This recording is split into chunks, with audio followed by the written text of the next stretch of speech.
तो आज की इस वीडियो में हम डी ब्लॉक तत्वों के दूसरे गुणधर्म की चर्चा करेंगे, जिसका नाम है परमाणु तथा आयनिक त्रिज्या।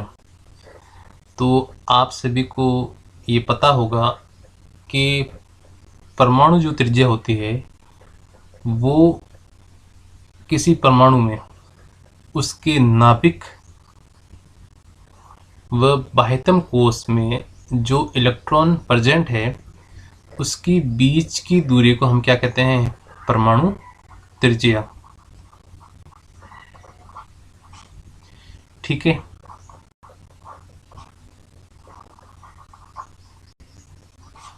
अब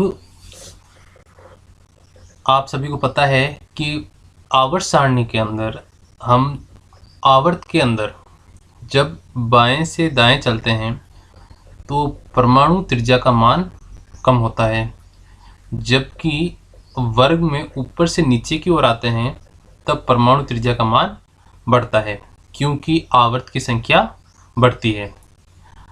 लेकिन कई बार हमें इसमें अपवाद भी देखने को मिलते हैं, यानी कई जगह हमें दो परमाणुओं की जो परमाणविक त्रिज्या है उनका मान लगभग हमें क्या मिलेगा?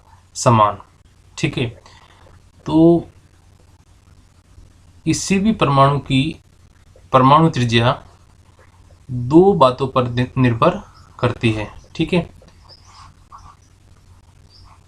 पहला है बाह्यतम इलेक्ट्रॉन व नाभिक के मध्य कार्य करने वाला आकर्षण बल, जिसे हम कहते हैं प्रभावी नाभिकीय आकर्षण बल। ठीक है। Effective nuclear charge.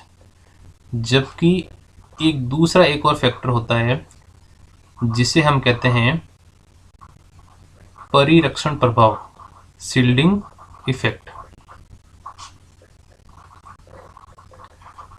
तो एक चीज आप यहाँ पे ध्यान रखो कि किसी भी परमाणु में जब प्रभावी नाभिकीय आकर्षण बल का मान बढ़ता है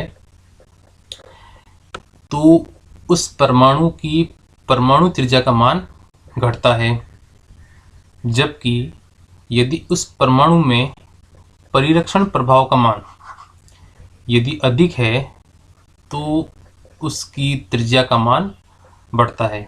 या हम कह सकते हैं कि जो परिरक्षण प्रभाव होता है वो किसी परमाणु की परमाणु त्रिज्या को बढ़ाता है। ठीक है। तो सबसे पहले हम बात करते हैं प्रभावी नाभिकीय आकर्षण बल की। तो यहाँ मैंने लिखा हुआ है कि यदि मुख्य क्वांटम संख्या का मान समान है, यानी हम एक ही आवर्त में चल रहे हैं, तो परमाणु संख्या के बढ़ने के साथ नाभिक में प्रोटॉन्स की संख्या बढ़ेगी, वो हमें पता है। अब नाभिक में जब प्रोटॉन की संख्या बढ़ेगी, यानी ये प्लस चार्ज जब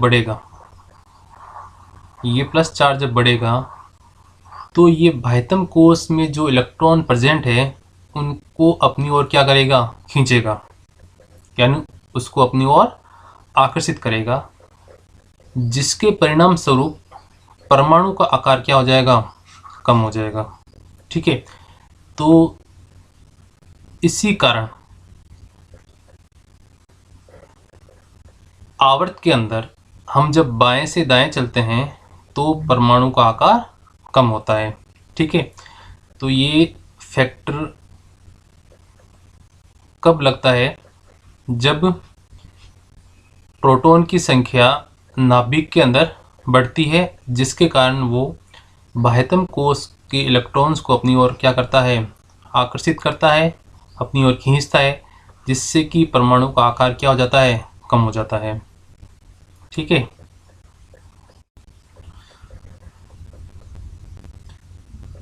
अब हम बात करते हैं परमाणु त्रिज्या को प्रभावित करने वाले दूसरे कारक की, जिसका नाम है परिरक्षण प्रभाव। तो इस प्रभाव को हम एक डायग्राम से इसको समझते हैं। तो इस परमाणु के अंदर मैंने नाभिक के बाहर 2 कोष बनाए हैं, ठीक है, जिसमें एक कोष के इलेक्ट्रॉन्स को मैंने रेड कलर के द्वारा शो किया है और उससे जो अगला कोष है उसको मैंने ग्रीन कलर से शो किया है। अब आपको पता है नाभिक व इलेक्ट्रॉन्स के बीच में कौन सा बल कार्य करता है? आकर्षण बल, ठीक है। तो नाभिक व प्रथम कोष के इलेक्ट्रॉन, इनके बीच भी क्या कार्य करेगा? आकर्षण बल। इसी प्रकार नाभिक और जो बाह्यतम कोष के जो इलेक्ट्रॉन हैं, ठीक है, उनके बीच भी आकर्षण बल कार्य करेगा इस प्रकार से, ठीक है।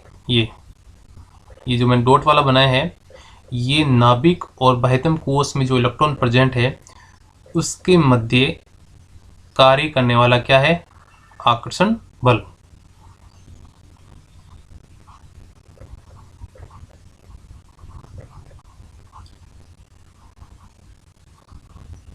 लेकिन इस पिक्चर में एक ट्विस्ट है। वो क्या है कि जो अंदर वाले ये जो इलेक्ट्रॉन हैं, आंतरिक कोष के जो इलेक्ट्रॉन हैं, ये इलेक्ट्रॉन क्या करेंगे? ये इलेक्ट्रॉन बाह्यतम कोष वाले इलेक्ट्रॉन को नाभिक के आकर्षण बल को, या हम कह सकते हैं ये जो रेड वाले इलेक्ट्रॉन हैं, ये नाभिक व बाह्यतम कोष के इलेक्ट्रॉन के मध्य जो आकर्षण बल कार्य कर रहा है, उस आकर्षण बल को क्या करेंगे? कम करेंगे। अब आप कहोगे कैसे? कि आपको पता है ये जो अंदर वाले इलेक्ट्रॉन हैं, जो रेड इलेक्ट्रॉन हैं, ये बाह्यतम इलेक्ट्रॉन्स को क्या करेंगे? प्रतिकर्षित करेंगे। यानी इन इलेक्ट्रॉन्स के बीच में कौन सा बल कार्य करेगा? प्रतिकर्षण बल, ठीक है। यानी अंदर वाले ये जो इलेक्ट्रॉन हैं वो बाह्यतम कोष को बाहर की ओर धकेलने का कार्य करेंगे, जिससे कि परमाणु त्रिज्या का मान क्या हो जाता है? बढ़ जाता है, ठीक है। यानी आप एक तरीके से कह सकते हो कि जो परिरक्षण प्रभाव होता है वो आंतरिक इलेक्ट्रॉन्स का वो प्रभाव होता है जिस प्रभाव के अंतर्गत ये इलेक्ट्रॉन, ये आंतरिक इलेक्ट्रॉन नाभिक व बाह्यतम कोष के मध्य जो आकर्षण बल कार्य कर रहा है, ठीक है, उस आकर्षण बल को क्या कर देते हैं? कम कर देते हैं, जिसके कारण बाह्यतम कोष के इलेक्ट्रॉन पर नाभिक की पकड़ क्या हो जाती है? कम, जिसके कारण परमाणु त्रिज्या का मान बढ़ जाता है, ठीक है। अब इस कंसेप्ट को हम डी ब्लॉक के तत्वों पर अप्लाई करते हैं, ठीक है। तो ये मैंने सेम डायग्राम बना रखा है। नाभिक हो गया, ये आंतरिक कोष हो गया जिसके अंदर इलेक्ट्रॉन मैंने बता रखे हैं, और ये बाह्यतम कोष हो गया। अब बाह्यतम कोष के इलेक्ट्रॉन और नाभिक के बीच में मैंने क्या बता रखा है? यहाँ पे नाभिक द्वारा आकर्षण बल, ठीक है। इसी प्रकार जो भीतर वाले इलेक्ट्रॉन होंगे, जो आंतरिक इलेक्ट्रॉन होंगे, वो बाह्यतम कोष के इलेक्ट्रॉन को क्या करेंगे? प्रतिकर्षित करेंगे। या हम कह सकते हैं नाभिक का जो आकर्षण बल बाह्यतम कोष के इलेक्ट्रॉन पे जो कार्यरत है, उसके प्रभाव को भीतर वाले इलेक्ट्रॉन क्या कर रहे हैं? कम कर रहे हैं। यानी ये जो प्रभाव है ये क्या कहलाता है? आपके परिरक्षण प्रभाव, ठीक है। अब चूंकि डी ब्लॉक तत्वों में आने वाला जो इलेक्ट्रॉन होता है वो एक कोष अंदर यानी n-1d कक्षक के अंदर आता है। ये हमें अच्छे से ध्यान रखना है कि डी इलेक्ट्रॉन के अंदर, डी ब्लॉक तत्वों के अंदर आने वाला इलेक्ट्रॉन एक कोष अंदर यानी n-1d कक्षक के अंदर प्रवेश करता है, ठीक है। अब यहाँ मैंने कुछ थ्योरी लिख रखी है, उसको हम पढ़ लेते हैं एक बार। कि संक्रमण तत्वों में इलेक्ट्रॉन्स परमाणु के n-1 d कक्षकों में भरे जाते हैं, जिससे उनका बाह्यतम इलेक्ट्रॉन्स के प्रति प्रतिकर्षण प्रभाव बढ़ जाता है। ठीक है, यानी जितने इलेक्ट्रॉन इस आंतरिक कक्षकों में भरे जाएंगे, उतना ही बाह्यतम कोश के जो इलेक्ट्रॉन हैं उनके बीच और इन इलेक्ट्रॉन्स के बीच में प्रतिकर्षण बल बढ़ जाता है, और इन इलेक्ट्रॉन्स के बीच में आ जाने के कारण बाह्यतम इलेक्ट्रॉन्स पर नाभिक का आकर्षण बल कम हो जाता है। यानी जितने इलेक्ट्रॉन्स इस नाभिक और बाह्यतम कोश के इलेक्ट्रॉन के बीच में आएंगे, यानी जितने रेड वाले इलेक्ट्रॉन की संख्या बढ़ेगी, उतना ही इस नाभिक और ग्रीन वाले जो इलेक्ट्रॉन हैं उनके बीच का जो आकर्षण बल है वो क्या हो जाता है, कम हो जाता है। अतः ये बीच के इलेक्ट्रॉन बाह्यतम इलेक्ट्रॉन के प्रति नाभिक के आकर्षण को कम करते हैं या रोकते हैं। अतः भीतर के इलेक्ट्रॉनों के इस प्रभाव को हम क्या कहते हैं, परिरक्षण प्रभाव। ठीक है, और इस परिरक्षण प्रभाव के कारण परमाणु का आकार बढ़ जाता है। तो ध्यान रखना, जब भी परिरक्षण प्रभाव का मान बढ़ता है तो उस केस के अंदर परमाणु का आकार हमेशा बढ़ता है। अब बात करते हैं अगले पॉइंट की, कि संक्रमण श्रेणी के प्रारंभिक तत्वों में, जैसे बात कर रहा हूँ स्कैंडियम, टाइटेनियम, वेनेडियम की, उसमें डी इलेक्ट्रॉन की संख्या कम होने पर परिरक्षण प्रभाव इतना प्रभावी नहीं होता है। ठीक है, यानी डी कक्षकों में इलेक्ट्रॉन की संख्या कम होगी, यानी आंतरिक कोश में यदि इलेक्ट्रॉन की संख्या कम है तो ये इलेक्ट्रॉन नाभिक और बाह्यतम कोश के जो इलेक्ट्रॉन है उनके बीच जो आकर्षण बल कार्य कर रहा है उसको ये कम नहीं कर पाते हैं, और परमाणु क्रमांक बढ़ने के साथ नाभिकीय आकर्षण बल बढ़ता जाता है और परमाणुवीय त्रिज्या का मान कम हो जाता है। ठीक है, तो इस पैराग्राफ का निचोड़ क्या है कि शुरुआती तत्वों की यदि बात करें, जैसे स्कैंडियम, टाइटेनियम, वेनेडियम, तो शुरू वाले तत्वों में डी इलेक्ट्रॉन्स की क्या होती है, कमी होती है। यानी आंतरिक कोश में डी इलेक्ट्रॉन की यदि कमी होगी तो नाभिक और बाह्यतम कोश के जो इलेक्ट्रॉन है उसके बीच में जो आकर्षण बल कार्य कर रहा है वो धीरे धीरे परमाणु क्रमांक बढ़ने के साथ साथ बढ़ता जाता है और परमाणु त्रिज्या का मान कम हो जाता है। अब बात करते हैं अगले पॉइंट की, तो संक्रमण श्रेणी के अंतिम तत्वों में, यानी 26 और 26 के बाद डी इलेक्ट्रॉन की संख्या अधिक होने से, यानी इस डायग्राम से इस चीज़ को समझे तो जैसे जैसे ये रेड वाले इलेक्ट्रॉन, या हम कह सकते हैं डी इलेक्ट्रॉन की संख्या जैसे जैसे बढ़ेगी वैसे वैसे वो नाभिक और इस इलेक्ट्रॉन के आकर्षण बल को क्या करेगा, कम करेंगे। ठीक है, यानी जितने ज़्यादा आंतरिक कोश में डी इलेक्ट्रॉन भरे जाएंगे उतना ही परिरक्षण प्रभाव बढ़ेगा। ठीक है, और परिरक्षण प्रभाव यदि बढ़ेगा तो परमाणुवीय त्रिज्या का मान भी क्या हो जाएगा, बढ़ जाएगा। जबकि यदि बात करें बीच के तत्वों की, जैसे कि मैग्नीज हो गया, Fe हो गया, और कोबाल्ट को भी अपन इसमें ले सकते हैं, तो बीच वाले तत्वों में ये दोनों जो प्रभाव है वो लगभग एक समान होते हैं, जिसके कारण बीच वाले तत्वों का जो परमाणु आकार है वो क्या रहता है, लगभग समान रहता है। ठीक है, तो ये मैंने कुछ यहाँ पे इनकी वैल्यू दे रखी है। जैसे अपन चल रहे हैं स्कैंडियम से टाइटेनियम की ओर, तो आपको पता है शुरू में इलेक्ट्रॉन होते हैं D1, फिर D2, फिर D3, ये हो जाएगा आपके D5, ये D5, ये D6, ये D7, D8, D10 और D10।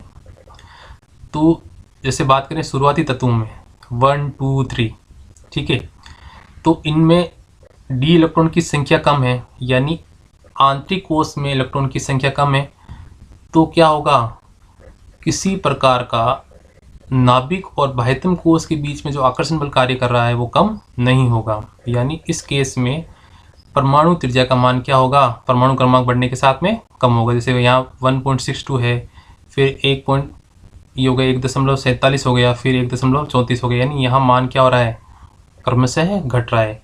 लेकिन यदि बात करें बीच वाले तत्वों की, ठीक है, तो इनका जो आकार है वो हम लगभग क्या कह सकते हैं, समान है, ठीक है। क्योंकि बीच वाले तत्वों में जो प्रभावी नाभिकीय आकर्षण बल है और परिरक्षण प्रभाव है वो लगभग बराबर होता है, तो इनका आकार भी लगभग क्या रहेगा, बराबर रहेगा, ठीक है। तो यहाँ मैं लिख सकता हूँ बीच वाले तत्वों के लिए प्रभावी नाभिकीय आकर्षण बल लगभग बराबर होता है किसके, परिरक्षण प्रभाव के, ठीक है। जो शुरू वाले जो D1, D2, D3 यानी स्कैंडियम से जो टाइटेनियम वाले जो एलिमेंट है, इनमें कौन सा बल कार्य प्रभावी होता है, प्रभावी नाभिकीय आकर्षण बल, ठीक है, ये ज़्यादा होता है। जबकि यदि बात करें निकल से जिंक की ओर, ठीक है, तो इसमें आपको लग रहा है, देखो मान जो है वो 1.24 से 1.28 हो गया, यानी मान क्या हो रहा है, परमाणु त्रिज्या का मान क्या हो रहा है, बढ़ रहा है। तो इस केस के अंदर आपको पता है परमाणु त्रिज्या का मान कब बढ़ता है, जब परिरक्षण प्रभाव का मान बढ़ता है। क्योंकि जो बाद वाले जो तत्व हैं उनमें d इलेक्ट्रॉन की संख्या बढ़ जाती है, जिसके कारण वो नाभिक और बाह्यतम कोश के जो इलेक्ट्रॉन हैं उनके बीच में जो नाभिकीय आकर्षण बल कार्य कर रहा है उसको क्या कर देते हैं, ये कम, यानी बाह्यतम कोश के इलेक्ट्रॉन को ये प्रतिकर्षित कर देंगे, जिससे कि परमाणु का आकार बढ़ जाता है, ठीक है। तो ये कहानी थी डी ब्लॉक तत्वों के परमाणु आकार की। तो ये जो टॉपिक है इसको हमें अच्छे से समझना है, कौन सा, परिरक्षण प्रभाव। ये एफ ब्लॉक के तत्व जब हम पढ़ेंगे उसमें ये वापस आएगा।